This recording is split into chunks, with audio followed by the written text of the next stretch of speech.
severe weather advisory for your safety. Please remain indoors. Yeah, that's what they told Jim Cantori too, right? Oh, Jim. So we all saw it. We were all hanging out on Block Island a couple of weeks ago, and Jim was speculating, I'm not going to comment on a 10-day forecast. Well, that guidance was right, and boy, what a storm. Ian's going to go in the books, and so is this infamous image of Jim taking a tree branch in the shin, going down, getting up, grabbing a pole, and keeping on. So his only comment at the end of the day was, long day at the office, boys. Time for some vino. Tony replies, so now we got three. We've got the one where you had the knee, the heckler, and then you had the thunder snow, and now you got the tree branch in the shin. Glad you're all right. It's devastating on the other side of the state. Yeah, I am in Florida also, and this is the southeast side of Florida, Fort Lauderdale. Usually the storms come at us from the east in South Florida. I should say us.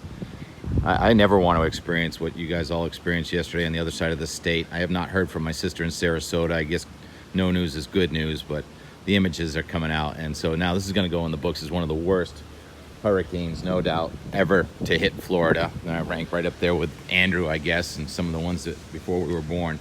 I'm going to try and get myself out of the window over here. So what's going on today? Well, we're down here for a wedding, and yesterday I talked to the bride, and I said, yeah, you should probably go for it. I think the flights can get in and out of Fort Lauderdale, and the weather's going to get a lot better. It's going to about 90 here tomorrow, and Saturday the wind is really going to let up. Actually, it's going to come around from the east on Saturday. The future of Ian, now going off the coast of Florida as a tropical storm, likely re-intensifying close to hurricane strength, and there are new hurricane watches in effect now, north coast of Florida, Georgia, South Carolina. So let's see, we had a landfall in Puerto Rico, was devastated, Cuba devastated, and then the west coast of Florida, that's 3 landfalls, and we may have a 4th landfall, and that would happen late tonight or tomorrow. And now the future for Ian does play a role in the New England forecast. Surf is up, Boston buoy. We've got, 3 feet 11 seconds. That's a good swell, but unfortunately it's windy and offshore right now, so it's not too good a surf riding, but I'm sure some of my friends are finding the shelter spots. And surf is going to continue to build. High pressure is coming in, so we're looking pretty good in New England for today with the cooler air coming in. Mount Washington down to 30 this morning. Frost and freeze advisories and warnings from the Great Lakes into the Northeast. Meanwhile, you get all these tropical storm warnings in the south. High surf advisories. This is the transition of the seasons. Tropical storms take heat from the equator and send it to the pole. At the same time, the cold air from the pole comes down to the south, and that's weather being weather. And now that battle zone is going to set up right over New England, it looks like. Cleaning up out here. Yeah, the beach will be ready for our ceremonies. So we may end up now with almost like a high barometer nor'easter in the south coast of New England. Certainly from Long Island south all the way to the mid-Atlantic states. It's going to be a cold rain with big waves coming in. So Ian has a long way to go before it's totally off the map. There's the Euro guidance sending it across the southeastern United States, then kind of breaking it to pieces as that strong high pressure system sits over us in the Northeast. We do have a little bit of blocking in the North Atlantic, so this forecast is bound to change, but right now it looks like rain comes into southern New England on Saturday, and then a low kind of sits there. It's going to be post-tropical, and it's not going to have a name anymore, but it's going to keep on generating wind and waves for southern New England and much of the New Jersey area for days to come, all the way into the middle of next week when this cold front finally comes down. Another one.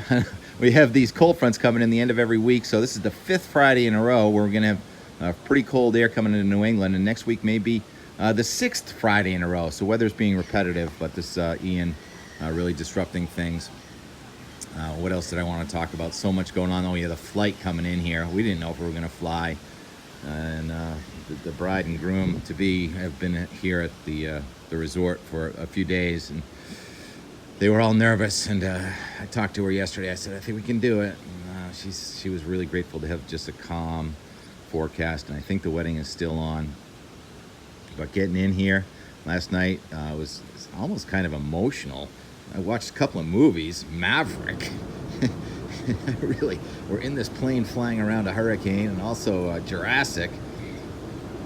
And I'm watching the map, and we keep going farther and farther offshore. And then we start coming in across the Bahamas. And I'll leave you with some video of some of that and the landing. Right after the applause, when we landed safely, it was kind of scary. Just as I turned off the video, the attendant said over the loudspeaker, I wish I got this, "Congratulations, you now all can say you flew through a hurricane." Stay safe, everybody. Praying for the other side of the state in North Florida.